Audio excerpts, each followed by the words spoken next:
جب کوئی شخص اللہ اللہ کے تصور میں لگتا ہے،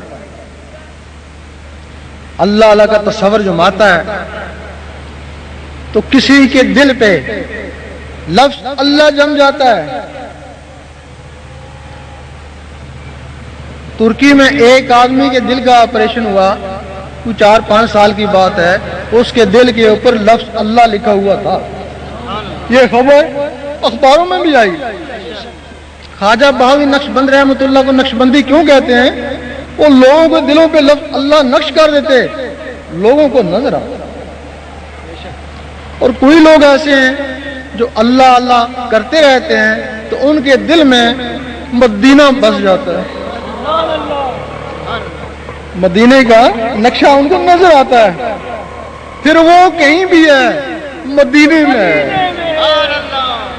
اور کچھ لوگ ایسے ہیں جو ہر وقت اللہ اللہ کرتے رہتے ہیں تو ان کے دل پہ خانہ کعبہ بس جاتا ہے۔ جب خانہ کعبہ بس جاتا ہے تو اس وقت مولانا رومی نے کہا کہ یہ کعبہ ان 1000 کعبوں سے بہتر ہے، اس کی بنیاد ابراہیم علیہ السلام نے رکھی اور اس کی بنیاد اللہ تعالیٰ رکھتا ہے۔ نعرہ تکبیر، نعرہ رسالت، نعرہ غوثیہ، المدد۔ ایک دفعہ مجد الافسانی رحمۃ اللہ نے دیکھا کہ باطنی مخلوق ان کو سجدہ کر رہی ہے۔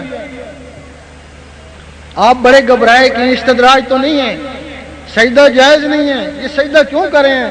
آواز آئی گھبراؤ نہیں، یہ تمہیں سجدہ نہیں کرے، وہ جو تمہارے اندر خانہ کعبہ بس گیا یہ اس کو سجدہ کرے ہیں۔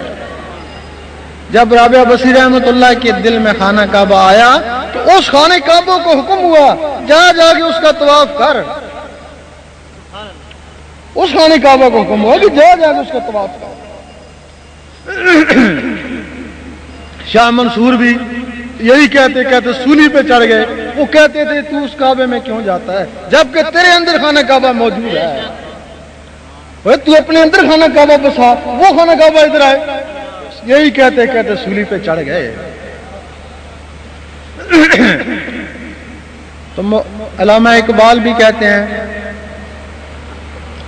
انہوں نے کہا کہ تو بھی تو ہر جائی ہے، ان کے اسی بات پہ فتویٰ لگا۔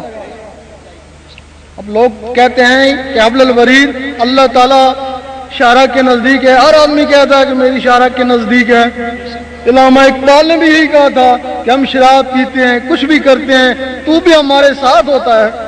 پھر ہمارے ساتھ ہوتا ہے، پھر حساب کتاب کس چیز کا؟ تو پھر جب انہوں نے جواب دیا تھا یہی کہا تھا وہ انہی کے حبل الورید ہے جن لوگوں نے اس کو اپنے اندر بسا لیا۔